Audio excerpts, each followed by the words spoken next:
Video দেখে বুঝতে পারতেছেন আজ কি রান্না করব। কালা ভুনা রান্না করব।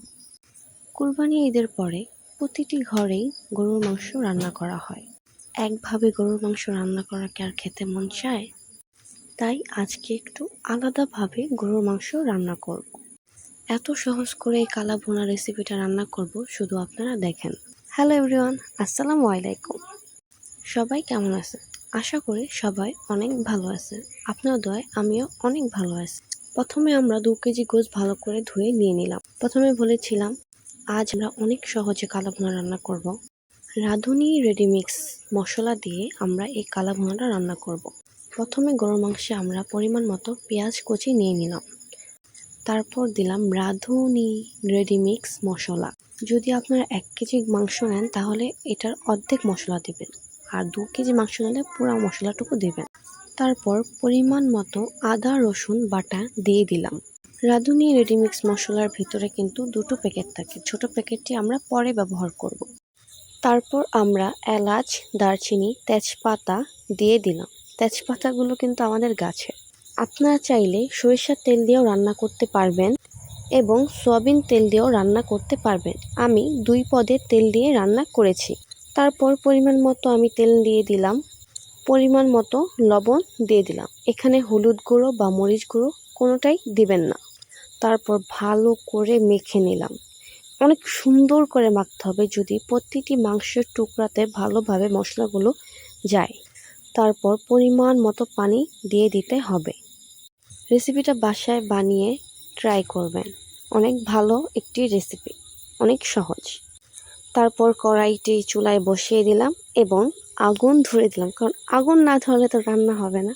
তারপর ঢেকে আমরা চুলায় বসিয়ে দিলাম। দেখেন এখনই কিন্তু কালা ভুনার কালার এসে পড়ছে। তারপর আমরা আবার পরিমাণ মতো একটু পানি দিয়েছিলাম, কারণ মাংসটা তো সিদ্ধ হতে হবে, না তো কালা ভুনাটা হবে না। এই মাংসটা অনেক লাড়তে হবে যদি নিচে না লেগে যায়। আমাদের পানি কিন্তু প্রায় শুকিয়ে গিয়েছে, আর মাংসটাও আমাদের সিদ্ধ হয়ে গিয়েছে। আপনাদের বলেছিলাম না 2টো প্যাকেট থাকে, একটা পরে ব্যবহার করব। এখন এটা লাস্টে ব্যবহার করবেন। যখন পানিটা শুকিয়ে আসবে তখন ব্যবহার করবেন এটা, তাহলেই কালা ভুনার আসল কালারটা দেখা যাবে।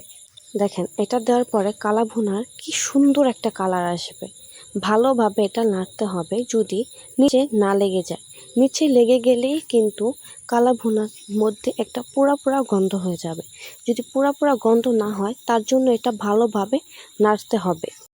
পানিটা একদম শুকিয়ে ফেলতে হবে।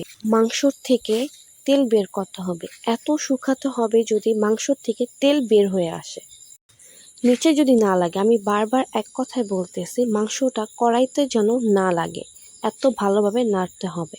তারপর একটি কড়াইতে আমরা পরিমাণ মতো তেল নিব। পরিমাণ মতো না, মানে আপনি যতটুকু তেল নিতে চান আপনি ততটুকুই তেল নিতে হবে। তারপরে শুকনা মরিচ নিয়ে নেব। আপনি যেটুকু ঝাল খান সেইটুকুই শুকনা মরিচ নেবেন। তারপর পেঁয়াজ কুচি, রসুন কুচি দিয়ে ভালোভাবে ভেজে নেব। হালকা বাদামি কালার হলে আমরা এখানে আদা কুচি অ্যাড করব।